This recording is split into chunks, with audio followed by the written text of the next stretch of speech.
Panalangin pang-umaga.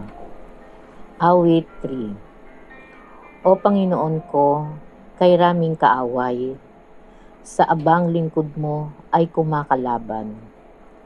Ang palagi nilang pinag-uusapan, ako raw o Diyos, di mo tutulungan. Ngunit ang totoo, sa lahat ng oras, iniingatan mo at inililigtas. Sa aki tagumpay ang iginagawad, mahina kong loob ay pinalalakas. Kaya ikaw, Yahweh, ng aking tawagan. Sinagot mo ako sa bundok na banal. Ako ay humimlay, agad nakatulog. Ligtas na nagising ang iyong kinupkop. Libo mang kaaway, wala akong takot.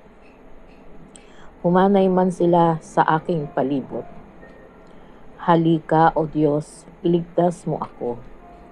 Lahat kong kaaway ay pasukuin mo. Lipunin mo yaong masasamang tao. Yamang kaligtasay nagbubuhat sa iyo.